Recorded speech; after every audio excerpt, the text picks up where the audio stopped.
Okay जी, बिस्मिल्लाहिर्रहमानिर्रहीम। हमारा जो आज का टॉपिक है वो एक नेक्स्ट चैप्टर स्टार्ट हो रहा है, चैप्टर नंबर 4, जिसका नाम है अरे।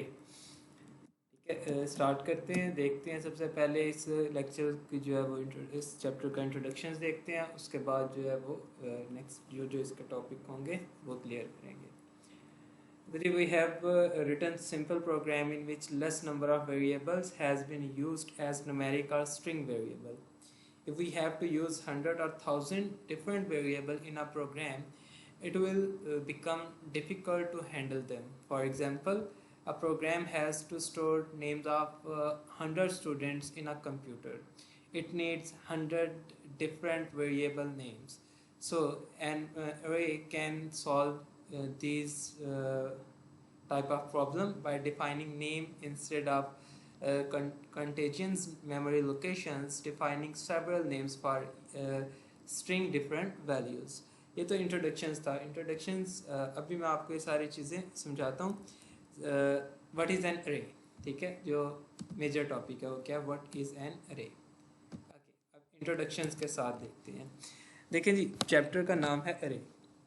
ठीक है, अरे को सबसे पहले तो हमें देखना है कि व्हाट इज़ एन अरे। अरे होता क्या है।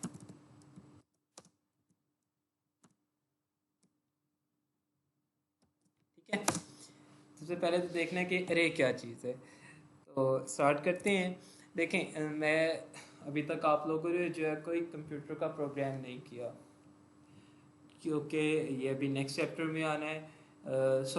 मैं आपको एक मैथ की एग्जांपल से जो है वो समझाता हूँ। देखें, मैथ में जो है ना, एक हम मेथड यूज़ करते हैं जब कोई वो इक्वेशन आ जाती है। सपोज दैट मैं कहता हूँ था कि जी a plus B plus A B plus B A. ठीक है, मैं कहता हूँ ये इक्वेशन थी, इसको हमने किसी तरह से सॉल्व करना था। तो हम मैथ में करते होते हैं कि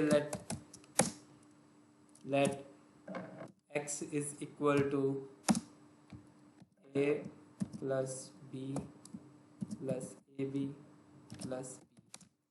ठीक है, ये चीज़ें तो आपको पता है कि मैथ में हम करते हैं, लेट करते थे या हम सपोज भी करते हैं। ठीक है, उर्दू में हम कहते हैं कि फ़र्ज़ करें।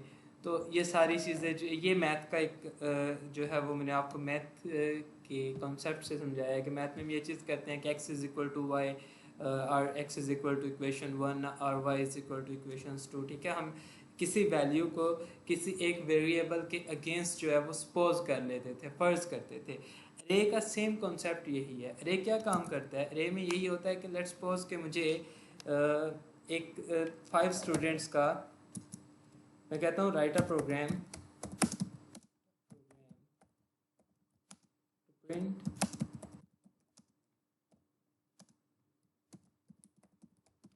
Students name. ठीक है, मैं कहता हूँ कि एक प्रोग्राम लिखना है हमने, क्योंकि कंप्यूटर पढ़ रहे हैं ना, राइट अ प्रोग्राम लिखें जिसमें 5 स्टूडेंट्स के नेम जो है वो प्रिंट करवाए जाएँ। तो उसमें तो मैं सिंपली कर लेता हूँ कि मैं एक वेरिएबल लेता हूँ ए, मैं ए इज इक्वल टू कर लेता हूँ जी सपोज दैट। ठीक है, मैंने कहा बी इज इक्वल टू, ठीक है, मैंने कहा सी इज इक्वल टू, ठीक है, मैंने कहा डी,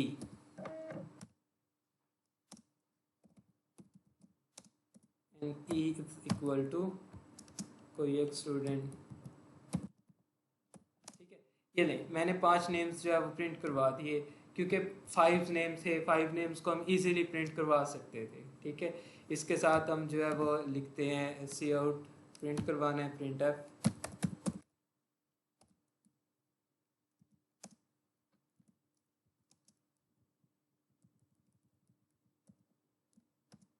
ये सब के साथ लिखा जाएगा प्रिंट एफ। ठीक है, प्रिंट हो गए। अब अरे क्या चीज़ है, अरे यही चीज़ है कि अगर सपोज दैट मुझे यहाँ पर 5 की जगह पर मैं कहता हूँ, मेरी नेक्स्ट स्टेटमेंट ये है कि write a program to print 5000 students name.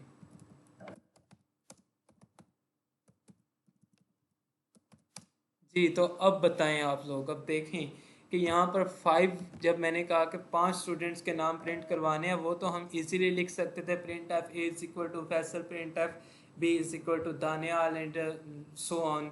5 students हमने नेम लिख लिए। अब अगर मुझे 5000 स्टूडेंट्स लिख के नेम प्रिंट करवाने हैं, तो क्या मतलब कि मुझे हर लाइन ये लाइन जो है वो 5000 टाइम लिखना पड़ेगी। ये तो बहुत ही ज़्यादा टाइम कंज्यूमिंग काम है, और इसके अलावा बहुत ज़्यादा मेमोरी एलोकेट करनी पड़ेगी इसको। ये तो प्रोग्राम बहुत ज़्यादा बड़ा हो जाएगा कि एक प्रोग्राम में सिर्फ हमें ये 5000 स्टूडेंट्स के नेम प्रिंट करवाने के लिए 5000 लाइंस जो है वो एक ही बार रिपीट करना पड़ेगी। ये काम तो कंप्यूटर में नहीं होता। कंप्यूटर्स तो हमें जो है वो सॉल्यूशंस प्रोवाइड करता है, कि जो कॉम्प्लेक्स प्रॉब्लम होती है उसको सॉल्व करने का सॉल्यूशन प्रोवाइड करता है। तो इसका क्या सॉल्यूशन है जो ये यहाँ पर मौजूद है, write a program to print 5000 students name. 5000 students के नाम को प्रिंट करवाना है, और करवाना भी एक ही लाइन में है, हमें बार बार वो लाइन 5000 टाइम ना लिखनी पड़े। तो उसमें क्या होता है, उसकी जगह पर ये अरे यूज़ किया जाता है। अरे की बेसिकली जो डेफिनेशन होती है वो डेफिनेशन ये है, an array is a collection of variable that can store data of same type। ठीक है, ये इसकी डेफिनेशन है। an array is a collection of variable store data of same type। ठीक है, ये इसकी डेफिनेशन है कि अरे हमारे पास एक वेरिएबल होता है जिसमें एक सेम टाइप ऑफ डाटा हम स्टोर कर सकते हैं। सेम टाइप ऑफ डाटा, ये जो सेम टाइप ऑफ डाटा है इसका क्या मतलब है? इसका मतलब ये है कि हमारे पास कंप्यूटर्स में डिफरेंट किस्म के डिफरेंट टाइप्स ऑफ डाटा होते हैं। टाइप्स ऑफ डाटा मैं लिखता हूँ यहाँ पे, टाइप्स ऑफ डाटा। कौन कौन सा डाटा होता है हमारे पास? इसमें इंटीजर्स होते हैं जिसको हम इंट लिखते हैं, इंट मीन इंटीजर। ठीक है, इसके इंटीजर्स कौन से होते हैं? 0 1 2 3 एंड सो ऑन। ये हमारे पास जो है वो इंटीजर्स हो जाते हैं। फिर हम जो है वो अल्फ़ाबेटिक डाटा होता है, चैप्टर फर्स्ट में हम लोगों ने पढ़ा था, 9th क्लास में, अल्फ़ाबेटिक डाटा।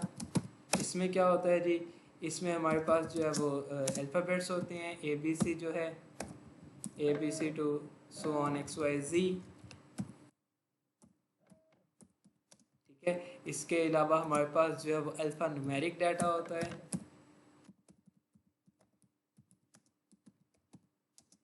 इसमें क्या होता है, इसमें हमारे पास ABC भी होती है, और जो साथ में 0 मीन्स काउंटिंग भी होती है, और अल्फ़ाबेट्स भी होते हैं। ये हमारे पास टाइप ऑफ डाटा है। अब ये सेम टाइप ऑफ डाटा में क्या है कि एक वेरिएबल जो है उसमें कलेक्शन ऑफ वेरिएबल। पहली बात तो अरे इज़ अ वेरिएबल। ठीक है, एक ऐसा वेरिएबल है जिसमें इन डाटा में से कोई एक टाइप का डाटा स्टोर होता जाएगा। अब क्या होता है, जो मैंने आपको एग्जांपल यहाँ पर दिखाई थी कि 5000 स्टूडेंट्स के जो नेम्स को प्रिंट करवाने हैं, वो क्या काम होता है, हम यहाँ पर ही अरे में जो है वो वैल्यूज़ को डिक्लेयर करवा लेते हैं। सपोज दैट मैंने कहा एक अरे में प्रिंट करवाने जा रहा हूँ m नेम से। ठीक है, m इज़ इक्वल टू, मैं कहता हूँ 4999। ठीक है, अब इसमें 5000 स्टूडेंट्स का एक लाइन मैंने लिखी है। एक लाइन से जो है ये क्या काम करेगा, ये इस तरह के हमें जो है वो ब्लॉक्स प्रिंट करवा देगा। ठीक है, इस तरह के ब्लॉक प्रिंट हो जाएंगे।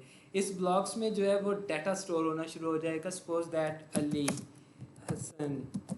ठीक है, उसके बाद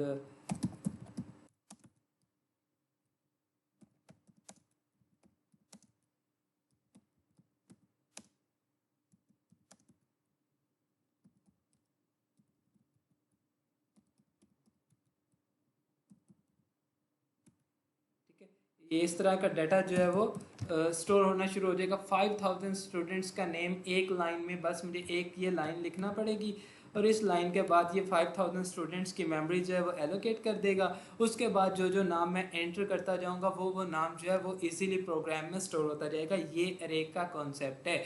रे का कॉन्सेप्ट बेसिकली यही है कि वेरिएबल है, वेरिएबल में सेम टाइप ऑफ डाटा को स्टोर किया जाता है और वो सेम टाइप ऑफ डाटा जो है उसके लिए हमें जो फंक्शंस होते हैं उसको रिपीट नहीं करना पड़ता। एक बार फंक्शन लिखना है, मेमोरी एलोकेट हो जाती है और उस मेमोरीज में हमने जो डाटा स्टोर करवाना होता है वो स्टोर करवा लेते हैं। अब क्वेश्चन इज़ दैट कि हमने यहाँ पर क्वेश्चन ये दिया था, write a program to print 5000 students name, 5000 student के नेम प्रिंट करवाने थे। मैं तो यहाँ पर जो है वो कर रहा हूँ 4999, ठीक है। एक स्टूडेंट का नेम तो मैंने यहाँ पर लिखा ही नहीं, बेसिकली होना तो ये चाहिए था कि मैं यहाँ पर ये करता m इंटू 5000 के जो है एक अरे m नाम की अरे है जिसमें जो है वो 5000 स्टूडेंट्स का नेम जो है वो प्रिंट करवाया जाए।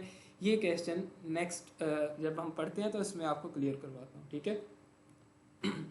होप सो आपको यहाँ तक समझ आ गया होगा। Okay, each memory locations hold a single value which is called an element of an array।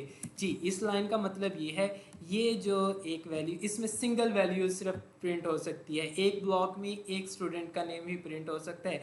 ऐसा नहीं होगा कि एक ब्लॉक में मैं 2 स्टूडेंट का नेम प्रिंट करवा दूँ, ठीक है। एक ब्लॉक में एक स्टूडेंट का नेम प्रिंट होगा और इसको हम कहते हैं एलिमेंट ऑफ एन अरे, एलिमेंट ऑफ एन अरे, ठीक है। यह लाइन थी जो मैंने अभी आपको समझाई है।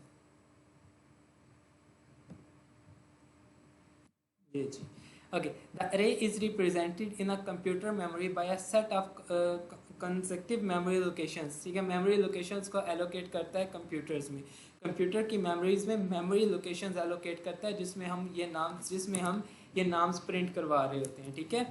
तो देन नेक्स्ट है जी, the memory locations are refer to as element of an array. मैंने भी आपको एलिमेंट ऑफ एन अरे के बारे में बता दिया कि एलिमेंट ऑफ एन अरे होता क्या है।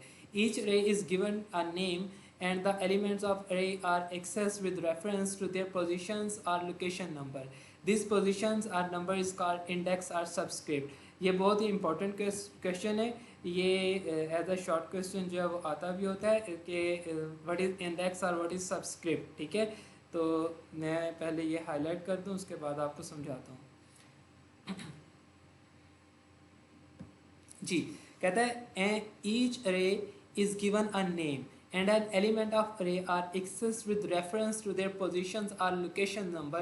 These positions number is called index of subscript। देखें जी, जब मैं इधर आता हूँ दोबारा से, मैं आपको कहता हूँ जी कि लेट्स सपोज दैट कि हम एक क्लास में मौजूद हैं। अब एक क्लास में अगर एक स्टूडेंट है, उसको अली नाम के 2 स्टूडेंट भी तो हो सकते हैं। यहाँ पर मैं आप लिख देता हूँ अली, ठीक है। अली नाम के 2 स्टूडेंट भी हो सकते हैं, क्या पता इनके फादर नेम भी जो है वो सेम हो। अब इनको डिफ्रेंशिएट कैसे किया जाता है, कैसे हम जो है वो डिफरेंस करेंगे कि ये अली वो है और ये अली कोई और है। हम क्लास के बीच में इनको एक रोल नंबर असाइन करते हैं। ऐसा ही होता है कि हमें एक रोल नंबर को असाइन किया जाता है और उस रोल नंबर से हम अटेंडेंस में जो है वो हमारे लिए आसानी होती है। बाकी तमाम जो भी एक्टिविटीज़ एकेडमिक्स होती हैं उसमें हमारे लिए, जो टीचर्स के लिए खासकर जो है वो एक इजी वे हो जाता है कि हम बाय रोल नंबर हमें पता चल जाता है कि ये अली कौन सा है और ये अली कौन सा है, ठीक है। तो इसी तरह से जब ये मेमोरी एलोकेट होती है तो इस मेमोरी में से जब नाम लिख दिए गए, इस नाम को एक्सेस करने के लिए हमें एक नंबर की ज़रूरत, एक नंबर असाइन करवाए जाते हैं जिसको हम कहते हैं इंडेक्स और सब्सक्रिप्ट। जो रोल नंबर होता है वो सेम एज यहाँ पर भी जो है वो रोल नंबर वाला जो फंक्शन है वो यहाँ पर इंडेक्स और रे का काम करता है। वो इंडेक्स एंड रे क्या होते हैं कि जो फर्स्ट ब्लॉक है उसको नंबर असाइन करवाया जाता है, सपोज दैट 01, ठीक है। फिर नेक्स्ट जो ब्लॉक होता है, चलिए मैं 0 1 2 3 4 5 6, ठीक है, एंड सो ऑन के। अब ये जो नंबर असाइन करवाए गए हैं ये है इंडेक्स नंबर, या इनको कहा जाता है सब्सक्रिप्ट। इसका फंक्शंस क्या है, इसका फंक्शन ये है कि इन नंबर्स के थ्रू हम मेमोरी के लोकेशंस को इजीली जो है वो एक्सेस कर लेते हैं। It's an address of it's an address of element of an array, ठीक है। जो ये हमारे पास अरे के एलिमेंट है उनका एड्रेस है, जिन एड्रेस के थ्रू हम इन नेम्स को इजीली एक्सेस कर लेते हैं, ठीक है। ये डेफिनेशंस मैंने हाईलाइट कर दी है इंडेक्स और सब्सक्रिप्ट की, ठीक है जी। ये है general format of syntax, general format syntax. Of an array. ये है जी अरे का सिंटैक्स। मैं अब आपको ये समझा देता हूँ क्या है। ये अरे नेम है और साइज ऑफ अरे है।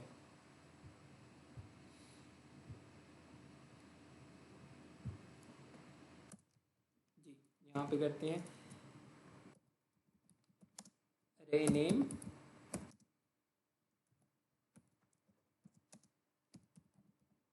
साइज ऑफ अरे। ठीक है। अब अरे का नेम हम कोई भी नाम रख सकते हैं, कोई भी अल्फ़ाबेट रख सकते हैं। It's depend upon developer, it's depend upon programmer, it's depend upon us कि हम इस पर इसमें क्या नाम रखना चाहें। कोई इसमें स्टैंडर्ड डिफाइन नहीं है, कोई इसमें रूल्स एंड रेगुलेशंस फॉलो नहीं करना पड़ते। हम अल्फ़ाबेटिकली कोई भी नाम रख सकते हैं, कोई भी अल्फ़ाबेट रख सकते हैं। सपोज दैट मैं यहाँ पर जो है वो अरे का नाम रख रहा हूँ एन। ठीक है, मैंने अरे का नेम रखा एन। ये तो हो गया नेम ऑफ अरे, शो करवाएगा कि कौन सी अरे यहाँ पर वर्क कर रही है। अब बात आ जाती है साइज़ ऑफ अरे की। जो ये यहाँ पर मैंने लिखा था कि 5000 स्टूडेंट्स के नेम जो है वो प्रिंट करवाने हैं, जबकि मैंने साइज़ ऑफ अरे दिया था 4999। अब ये वैल्यूज़ यहाँ पर लिखी जाती हैं 4999।